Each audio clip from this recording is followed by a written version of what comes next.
Hello, YouTubers. A few weeks ago, I started an initiative.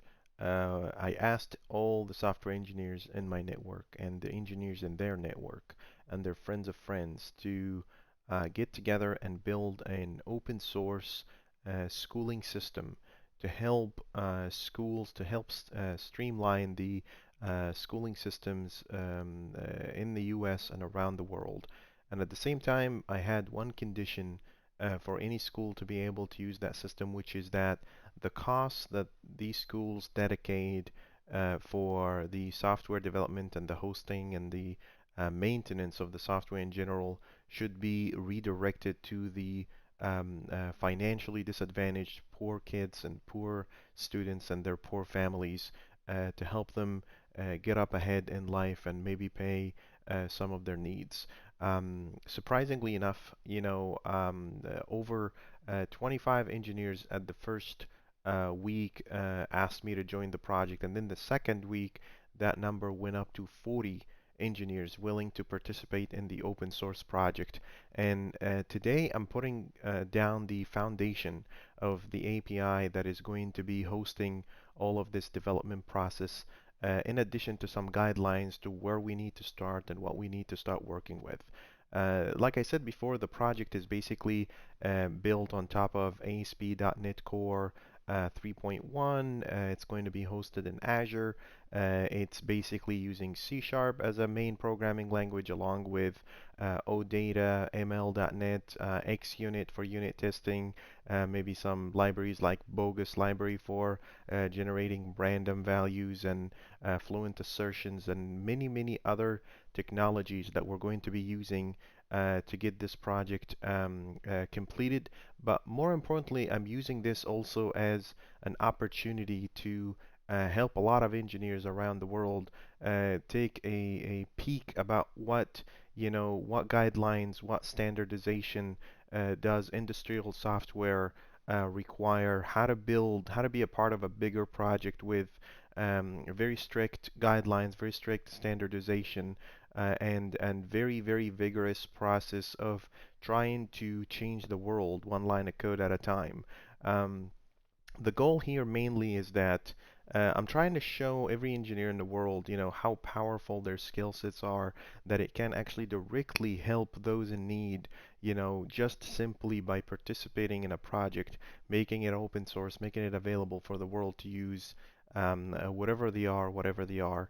The project in here, let's go ahead and start working on just the foundation of the project, and then we'll talk about a high-level architecture and what we will need to accomplish in here. So I'm just going to start a new ASP.NET Core project in here, create a new project. Let me share my screen. And it's ASP.NET Core Web Application. And we are going to call the project, the code name for the project is OtripleS. OtripleS as in open source schooling system. So open source schooling system, that's just a code name for the project, and that's the solution. And then the project name will be OtripleS.web.api, like this. So let's go ahead and just start this project. All right, and the project is going to be an API. It's using ASP.NET Core 3.1. It's configured for HTTPS. Let's go ahead and get started. This might be the beginning of a beautiful journey where we get to all participate together and actually get something great like this out there to help people and hopefully potentially to help those financially disadvantaged and help these students have the opportunity to get good education at the same time not to have to worry about finances. So, all right, the project itself, I'm just gonna delete some of that stuff that we don't need. So this is just the part where I just clean up things that we don't really need. I'm going to go ahead in here and just clean up that startup.cs file. There you go. We don't need this guy. We don't need the empty line. So the first thing about our standardization here is that, any method that you have that fits in one line, it shall be one line. So here's this guy. And then here you go. Here you go. So all of this is in place. And then we probably want to clean up all of our unneeded dependencies. And the same thing goes with program. One of the things that really surprised me the most is that this multi-liner method is single-lined and this one-lined method is scoped. I probably something very interesting about this template. I'm just going to scope this guy in here. And then I'm just going to go ahead and return this guy since it's multi-lined. And then let's clean up all of these little dependencies. So this is here pretty much a very clean project. I'm just going to add to it just the database integration and maybe a home controller. And then I'm going to add the unit testing part of it so people could start writing a unit test. There will always be also be acceptance test included in the work of this project. This is going to come in a little bit later since acceptance test really happens after the fact. So this is the OtripleS Web.API. Let's just go ahead here and add a little database. We want to add the database integration. So for those of you who watched my videos, you know that we have brokers and services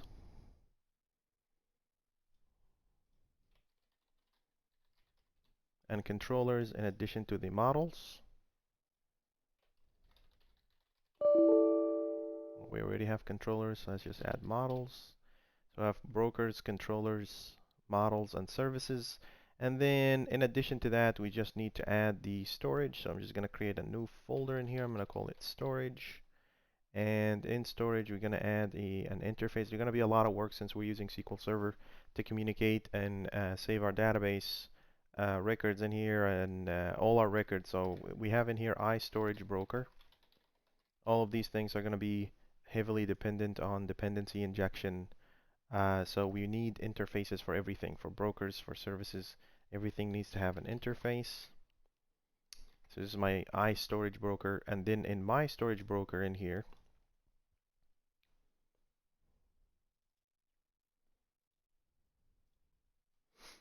so this is your storage broker.cs. Storage broker is a little bit different because the storage broker itself going to be the one holding on to all the information that we need. So I'm gonna define in here a private class member, iConfiguration, and here's my constructor. We're going to use a little library in here with our storage broker, something that turns DB update exceptions into something more meaningful. So there is a library in here that we're going to be using. It's called exceptions. And what exceptions does is that it basically picks up the DB update exceptions that come out of the Entity framework and then turns them into meaningful exceptions. The Entity framework throws either DB update exception or DB update concurrency exception. The DB update exception is basically something that holds all the 41,000 codes a SQL Server can produce. So that's not cool because we don't know which is which and how to handle them and all that kind of stuff. So instead, we're going to be working with exceptions, which is just a little wrapper um, around the Entity framework. I'm getting a little bit of errors in here. Let me restart my Visual Studio and just get things going real fast because this message is starting to get annoying. There you go.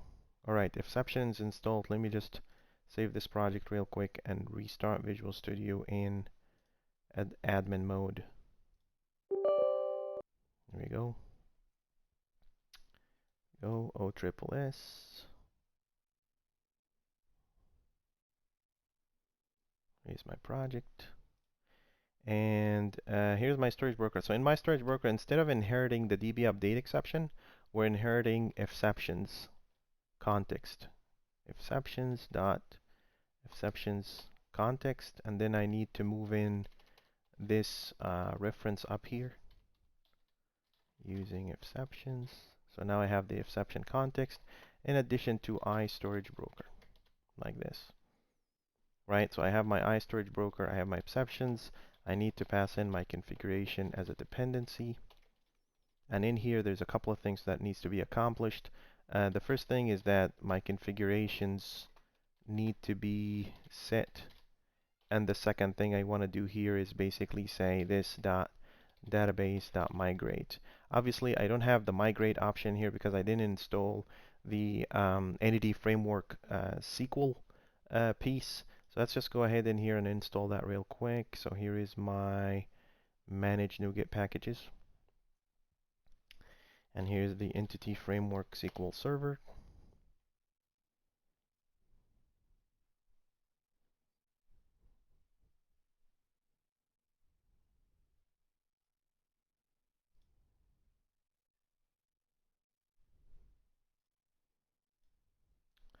And okay, this guy should be available now if I do control period and use the SQL.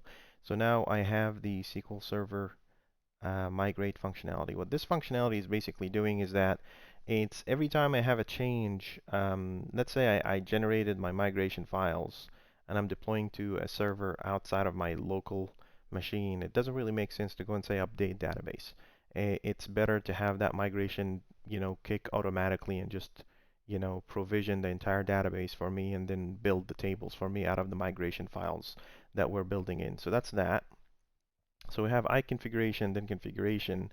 And then the last thing I want to add in here basically is to go and say override on configuring like this. And this iConfiguring part is basically what it's going to do is that first of all, I want to get the connection string, right? So connection string, right? This comes from the configuration and then get connection string, which is a default connection. So that's the first part that we care about. We want to make sure that our lines of code do not exceed 120 lines of code. This is really, really, really important. So we want to make sure that this doesn't exceed 120 lines of code at all times. And then the second thing that I want to do here is that I want to go in here and say this dot, let's see, the option builder dot use SQL server. And in the SQL server, we just want to pass in the connection string. Like this. So this way we basically, the configuration of the storage broker, its communication with the database is all held in the storage broker. The one thing that we want to do though before we do that, before we move on from that, is that we want to make sure that we add a DB context and we add a resolution to our DB DB context. So in here I'm just going to go ahead and say services.add scoped add DB context, which is the storage broker. So that's the first part. That's the DB context. And then in here also services.add scoped I storage broker resolves to storage broker like this. All right, so this way I instantiated my database. I resolved my dependency I storage broker into storage broker. All right, great. So that's the database integration part. That we got that out of the way.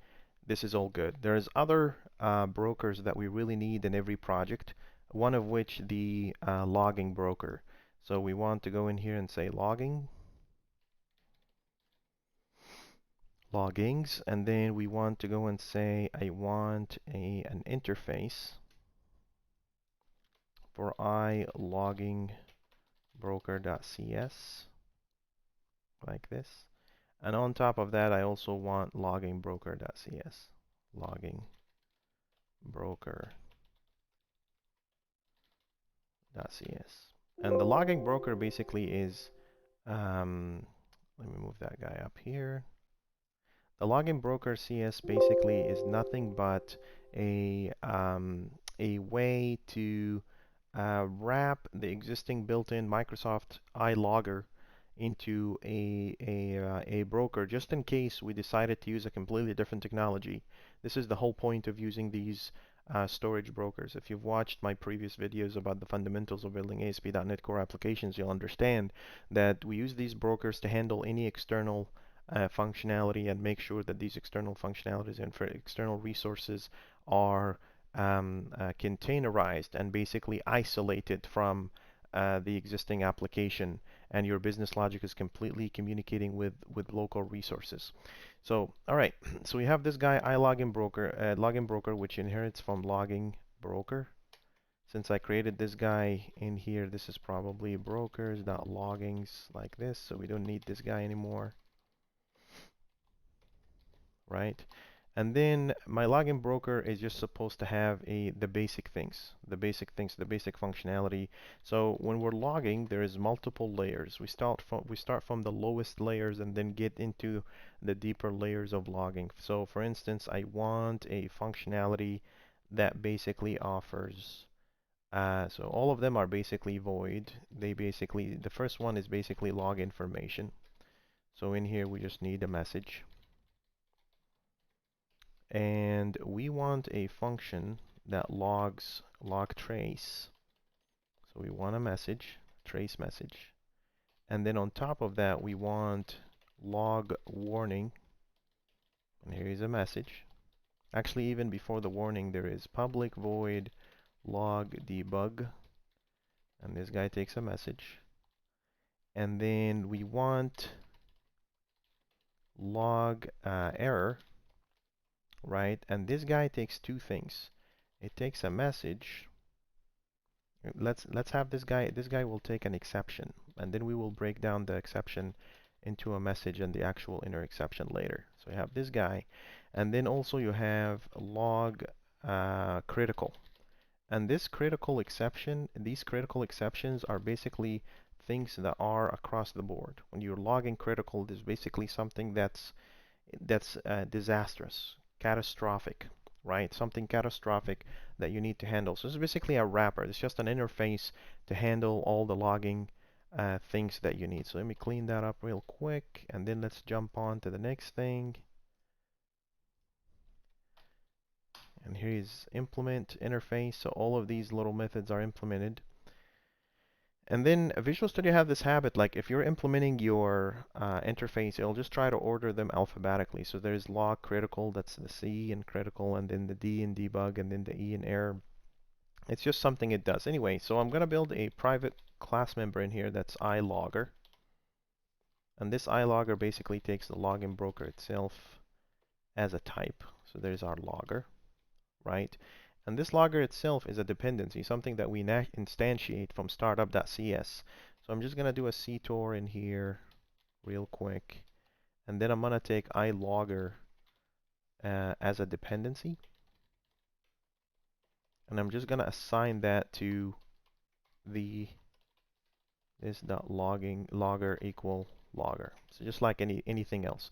Everything else that comes out of that is just using this logger to do things with it. So for everything we do this.logger log critical, and in log critical you'll notice there is a message and there is an exception in here, exception, and there's message. So here's the exception, and then we have the exception.message. So this is basically the exception and the message in that exception.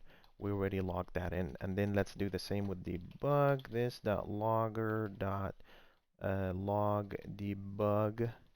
And it basically takes the message. So there's the message right here. All of these are single liners because if it's not more than one line, you don't have to do anything with it.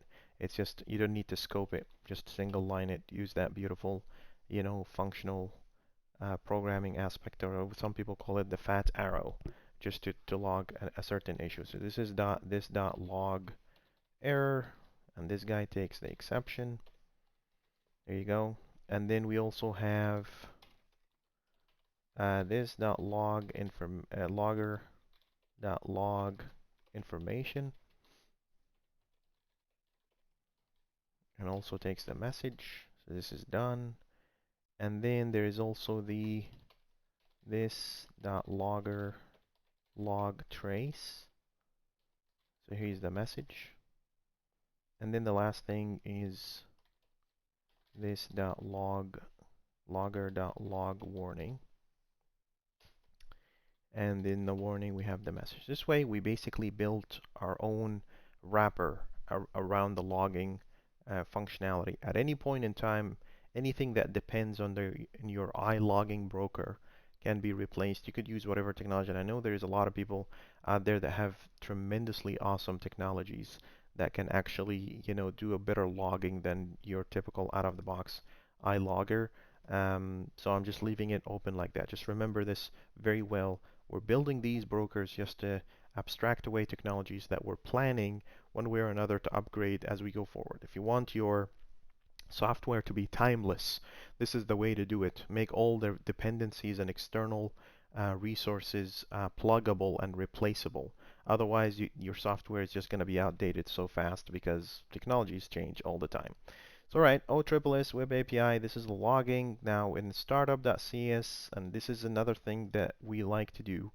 Make sure that your brokers come before services. Since we already didn't do any services yet, let's just go ahead in here and say services.add add transient, and this is logging broker, and this is your logging broker like this. So this is one part, and we also want to instantiate the other guy, which is the logger. You have to instantiate the logger as part of your work. Otherwise, you still have this hard dependency on this work. So you still have to do that. So this is iLogger. The iLogger that we pass in is basically also another service that we add in, and this is iLogger like this, and iLogger takes in logger of logging broker like this. So this is the dependency, and this is the wrapper that we're going to be using moving forward. One other dependency that we also have as a broker that we're going to use quite a bit is basically the date times. So DateTime is basically another broker that basically gives you back the date time when you're testing your services, and you'll see that down the road. When you're testing your services, you need to freeze time. Like if you're validating that your incoming object created date, for instance, is not more than a minute before or after the current date time, you don't want to actually rely on the system, the actual system on the server timeline when you're running your unit test. You want to freeze time by passing in time as a dependency, and then using that dependency to control what the service thinks the current date time is as of now. So let's just go in here and just build an interface that we call DateTime Broker. So that's our guy. And then also we want to go ahead and say so this is public. And this guy basically returns a date-time offset. Someone might ask me, why date-time offset? Date-time offset doesn't just tell you the date time now, it just tells you where. Like date time will tell you 7 o'clock, right?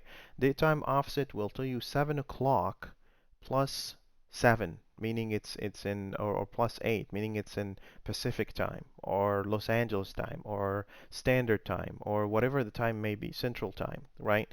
So date time offset is definitely the one thing we want to rely on, especially if we're building a global application like this. You probably want to be aware of the time, not according like from the client. When we're building the UI for this, the client will be sending in date time, and we need to take that date time and process it according to the time of the client that sent us that time. And we will talk about this in different sessions. So this in here, I'm just going to go ahead and say get current date time.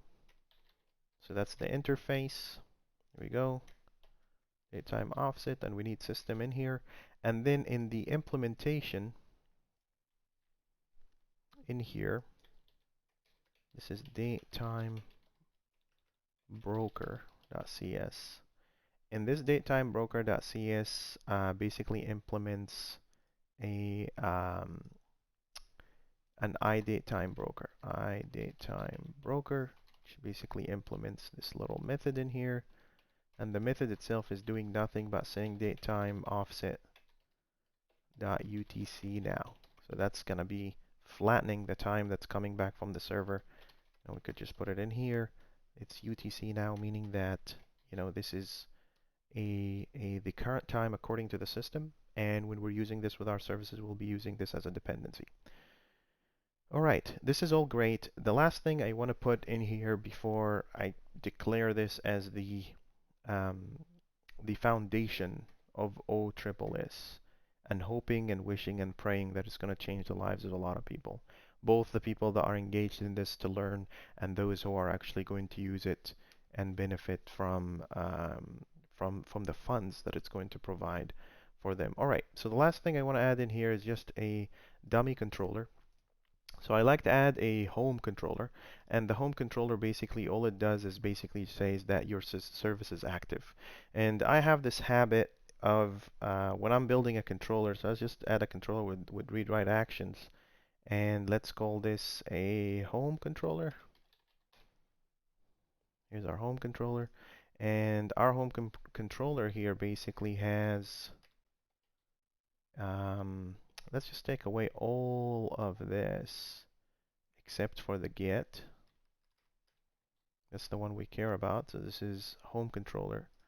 And then the home controller will just give a message, a simple message that says, so this here is a returns an action result of a string. And the string here that we're returning is basically saying, okay, hello, Mario, the princess is in another castle. It's a humorous thing that we say just to, you know, say, hey, you are actually able to communicate with your system successfully, right? So here's this guy. So this is basically just the entire, this is the foundation skeleton of an ASP.NET Core API, right? So that's this part. The other part that I want to, first of all, before we do that, I'm just gonna go ahead in here. So the thing about you know creating, I could delete this guy right now, the application app settings.development, and if I go and add a new one, it comes in already built in with, which I really like about that is that it comes in built in with a connection string, which I really appreciate as a feature. So I'm just gonna recreate the app settings.development .json, and it comes in already built in with this cool nifty, you know, connection string that I could just use. All right, so in here it basically says change me, you know, for migration and all that kind of stuff. I'm gonna call it OtripleS DB. So that's basically my connection string. It's a local. You have to have SQL Server installed locally in order for you to be able to run the application. Is gonna, you know, try to, you know, run the migration if there is any migration. If there is no migration, it's just gonna run. Let's just test our application here and see if things are working. Ideally, we want to hit /API/home, and then out of that, it should basically give us the hello Mario, the princess is in another castle. I also forgot to say, like in here, you can see localhost 44379 weather forecast. We want to change that launch that little launch. If you go to properties, launch settings, you can so easily change that into, give me a second there, you can change that into /API/home, and the same thing happens in here, API/home. I think that's the right way to do it. If you run the application again,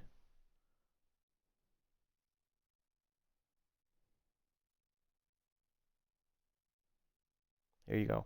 So it hits /API/home, and you can see hello Mario, the princess is in another castle. I highly recommend using Postman to test all your API communications. So moving forward, when you're making an API call and all that kind of stuff, you know, you would probably want to use Postman to be able to communicate with the server. If I copy this very same URL with the gets, is very simple. You can do it in the browser, but there are other places where you won't be able to do it because you need other operations. So with get in here, it'll say hello Mario, the princess in another castle. You have the 200, okay, and everything is just good and dandy. So that's basically the foundation of our API. It has the database integration, storage broker, DateTime Broker, has the logging broker. I can't think of any other brokers that we may need. Additionally to this project, we want to go ahead and add a couple of other projects. The first project in here is the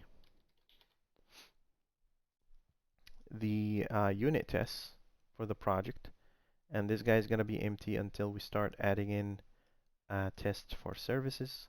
So this project here is going to be OtripleS.web.api.unit .test.unit. So that's unit tests, right? So that's the unit test aspect of this. This message is really annoying, but it's fine. So we have, this is the unit test, right? The other one that we want to add is the acceptance test. This is basically targeting the end-to-end. Before I move out of this one, I want to ensure one thing really. I want to go here and say this test here will be delete me, meaning that we need to delete this guy as soon as we start actually writing some tests.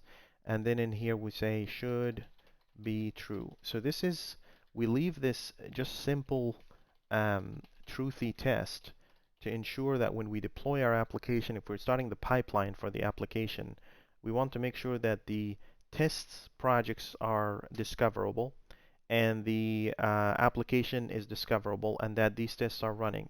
You didn't really write any business logic, you're just laying down the foundation so your pipelines can actually run and make sure that your pipeline can actually see your unit testing projects, your testing projects before you actually do any additional work.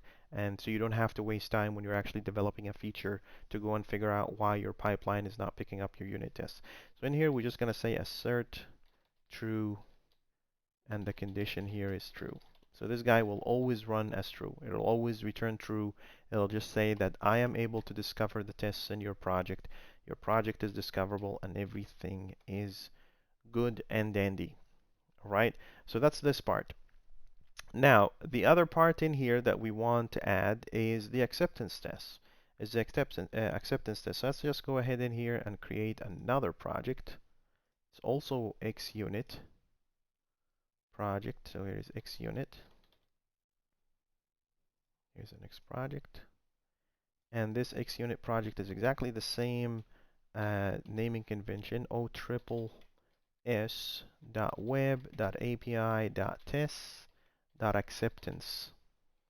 And these acceptance tests are basically the tests that are going to govern, you know, the end-to-end communications. They're going to be very, very similar. I have just released a video recently talking about all the details about creating acceptance tests. So in short, we're just going to run here real quick with one like this. And just like any other tests, I'm just going to create in here a brokers, because this guy actually makes an actual real communication with the outside world. Before I do that, let's just install a few things that we need. I'm just going to install in here RESTful Sense, which is a library that we're going to need to execute API calls. Even when we build our clients, it's going to be another repository. It's going to be the same thing. So this guy is called RESTful Sense. It's a library that just helps out with the whole serialization and communication, so you don't have to read your response and do things with your response. You don't have to do none of that. Right? So we have this stuff in here.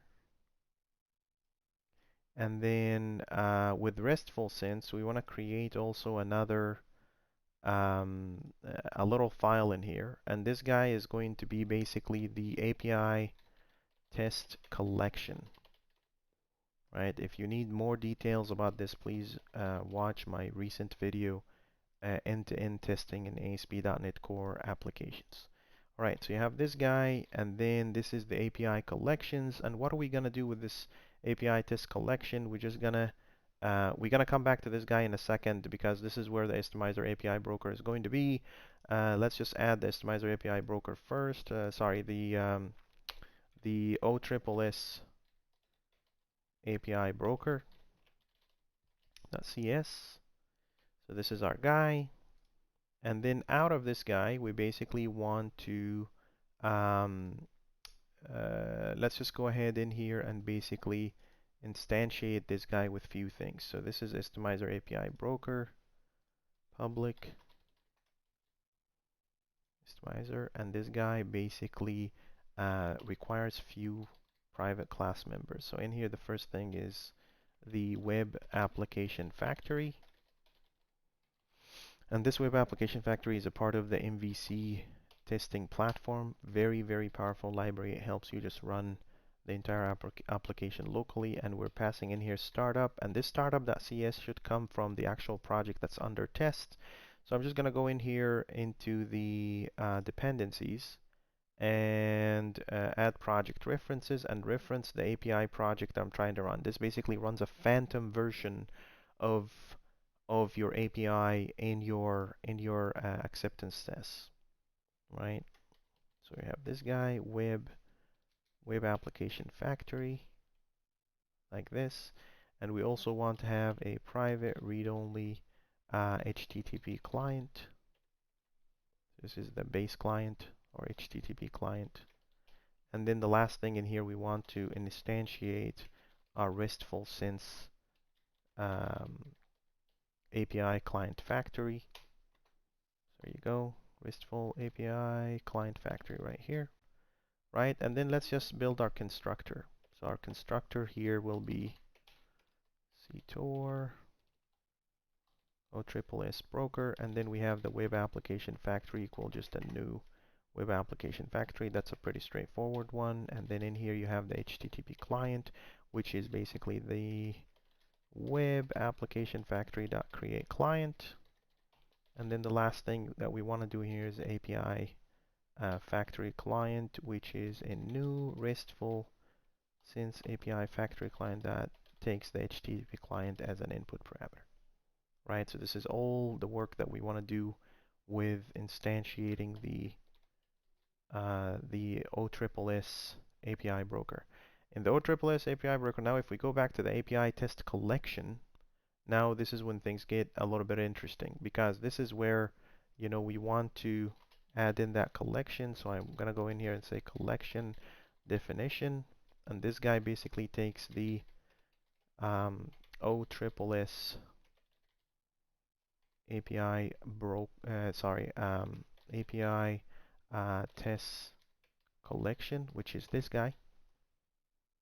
And then this guy basically inherits from iCollection fixture, and it takes in the OtripleS API Broker as a type.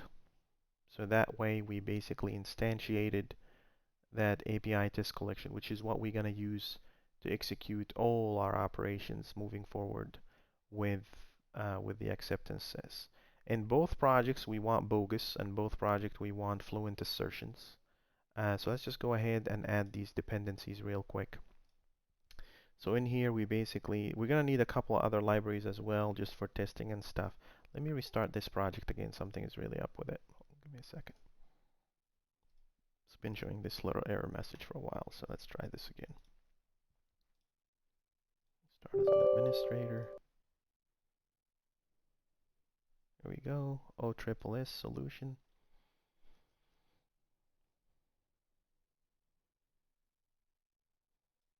All right, this is the project, and let's see if it still gives us a hard time. I don't know what's up with it. I need a computer restart or something. So NuGet package.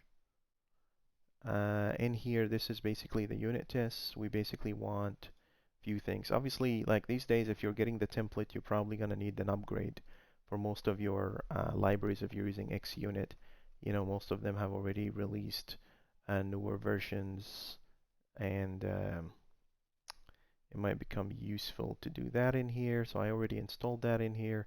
And then in the unit test itself, we also want to install a couple of other libraries that are very important.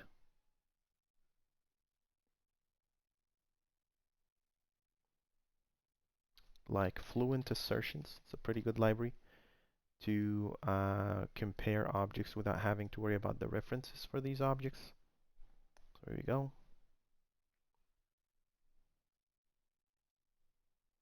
And also there is the bogus, right? So bogus library, which is a library that helps you just generate. It's a generator of populating objects. You know, if you want to test against something that is completely randomized, you're testing a behavior rather than testing a particular value, which how most of the tests should be. Then bogus is definitely a good library to start doing that. There we go. So Bogus is installed. Fantastic. All right. So we have these libraries in here. Bogus, fluent assertions. We might need a couple, like I said, we might need a couple other libraries, but this is a pretty good start for our applications. Eventually, we're going to add the security. We're going to add, all these different things in our library. All right. So with that being said, the next step in here is basically to talk about a few entities that we want to create for our project. We basically, obviously, because this is a schooling system, the students are the main entity in the system, and this is where I want all the contributors in this project to actually engage in a discussion. I'm going to lay out the overall model. What do we need in a student model? And then we're going to talk about some other things later. So let's just go ahead in here. This is here is my project. Give me a second. Let's see. Save all that stuff. Let me try this one more time. OtripleS.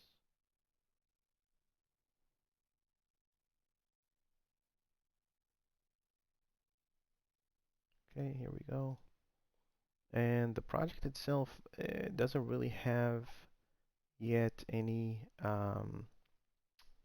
repository, so we need to push that to some repository. So you see at the bottom here, let me hide my camera. You can see at the bottom here, we want to basically push this project somewhere, right?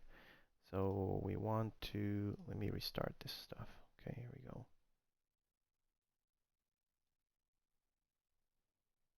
Here we go. And let me open that project. Source.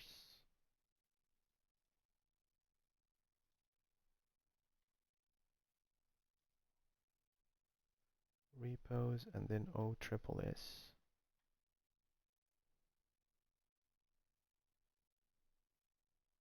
There you go. All right, so this is the project. Let's see if we can push it through there. And then I'm just going to open the solution. There we go.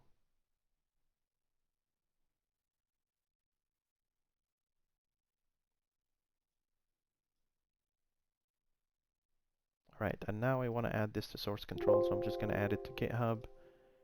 And this is going to be our initial project. We are going to push that stuff. Here is this stuff.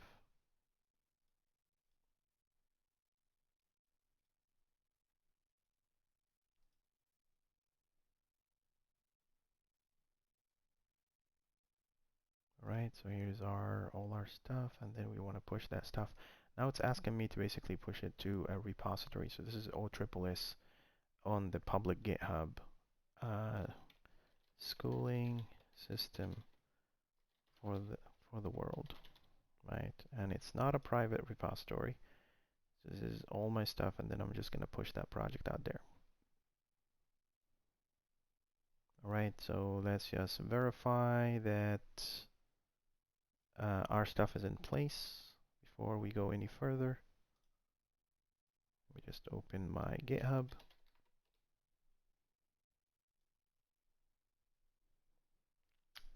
And if I go to my profile, I should be able to see OtripleS publicly available with all the files. So fantastic. So everybody, clone the repository and make sure you have all the right, git ignore things and all that in place, because, some of these things I probably should have ignored the development JSON. So I'm going to, push some cleanup for that. And then I'm going to also add the README for the project. This is a pure basic ASP.NET core application web API. All right, first tasks. What do we want to talk about? We want to create a project in here, and we want to basically create a new project, and our project is called OtripleS,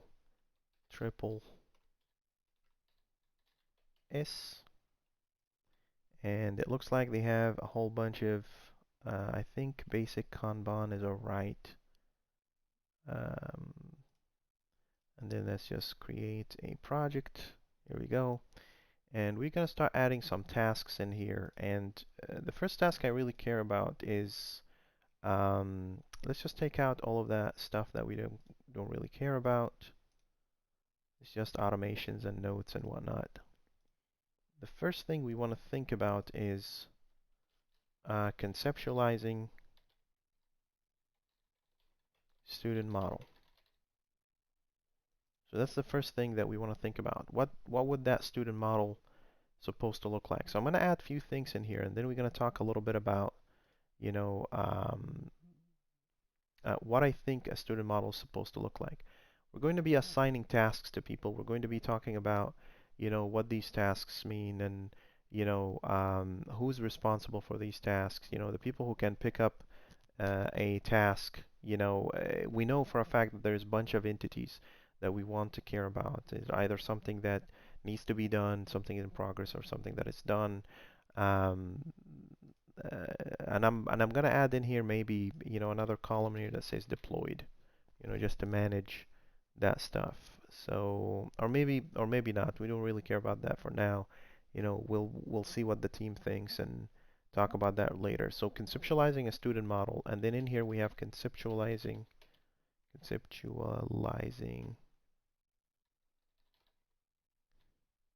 I don't know how to spell conceptualizing a teacher model. There are main players in that system that we really want to care about, and then there is also the conceptualizing the admin model.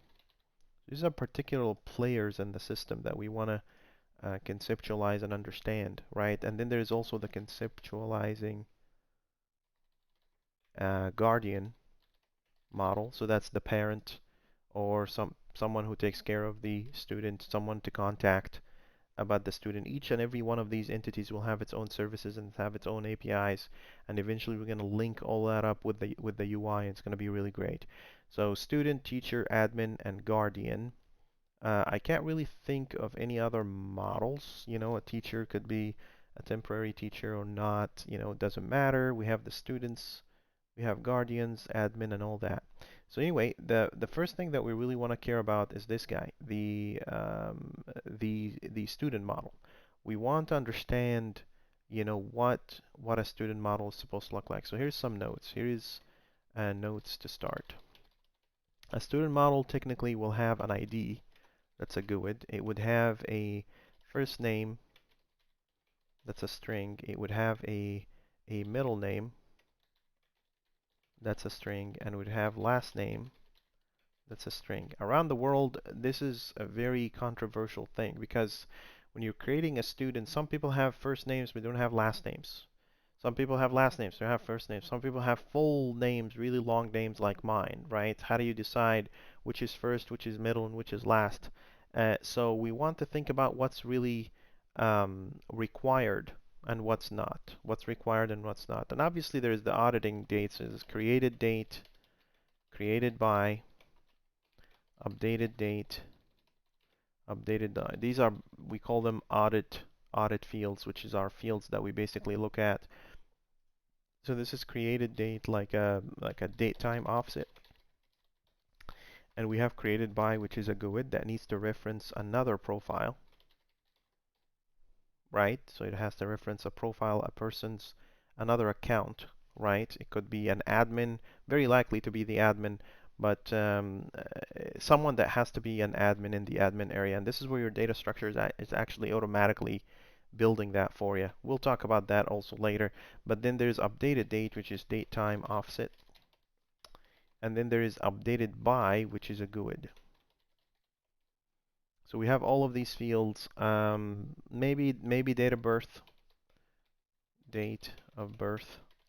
which is also a date time offset. And yeah, that would be pretty much it. Someone would say, well, about their contact information? What about their, you know, all the other things? All of these things will be other entities in the system. There will be other entities in the system. We want to normalize our system.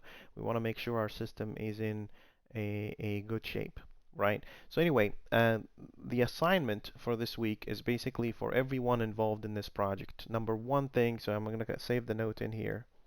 The number one thing is basically, sorry, this is this task. Number one, I want you to clone this repository and try to run it locally, make sure that things are working for you. Number two assignment is that I want you to think about this student model and think about what other things that we need to have in a student model that are essential to the student model. Don't think about contact information. Don't think about, maybe location or address. All of these things are external, right? Because a student might have multiple addresses, like you know, they belong to a separated family and there's two addresses, or they have moved from one address to another and we want to keep track of the old address, contacts, all that kind of stuff. Put that away. This is just the foundation of a student model.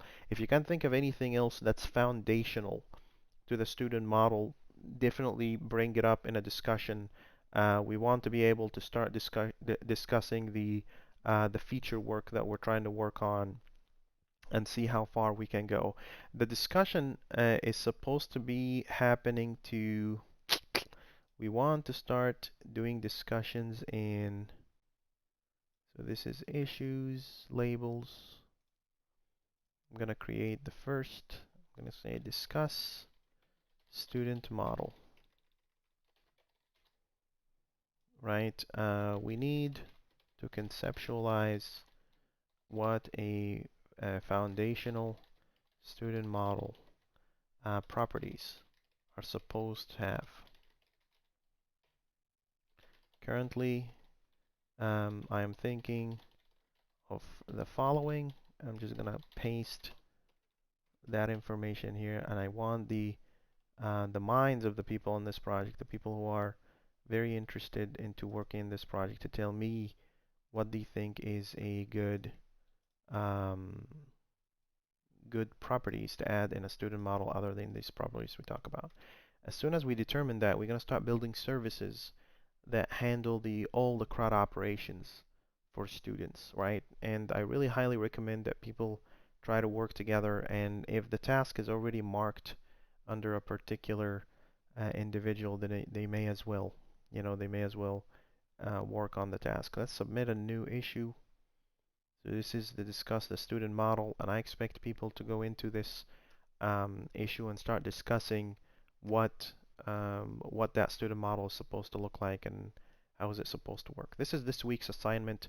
Clone the repository, run it locally, and then discuss with me what this student model looks like. And then we are going to start developing an endpoint for all the CRUD operations for students. And we're going to add OData, and we're going to learn about a lot more other technologies as well in the process. So that's pretty much it for this week. We're taking it slowly. We're taking it really, really slow. We're trying to figure out things as we go, and we want to also take this opportunity to learn from each other and our experiences and all that. So that's pretty much it for this project. If you have any questions, comments, or concerns, feel free to drop a comment in the comment section, or reach out to me on any social media you think about, or reach out to me through the emails, people who have enlisted in the emails. And if you want to invite your friends, that's also fine, to have them come in and contribute to the project, especially teachers. If you know teachers, we want to hear feedback from teachers, people who are potentially are going to use the system, and they are going to need, we're going to need that feedback from these teachers as this project is growing and we're organizing some work around the project. We want to hear from the stakeholders and the people that are potentially parents, students, all the players in that system that are going to be using that system. We're gonna need to hear from them.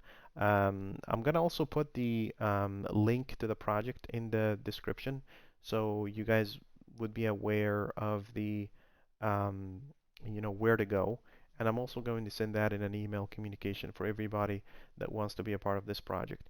Um, Again, thank you so much for your kindness and your willingness to want to be a part of this project. Just think about this. This is not just a project where we are we're trying to learn about new technologies and be a part of a bigger project. It's also going to change the world. My hope is that it helps as many families as it can. As long as these funds that are going for the software development go into these families, whatever these families are, whoever these families are, whatever these families are, it doesn't matter. We want these people to We want to help these people with our knowledge about software development. And thank you so much for your participation, and I'll see you next week. Thank you for watching.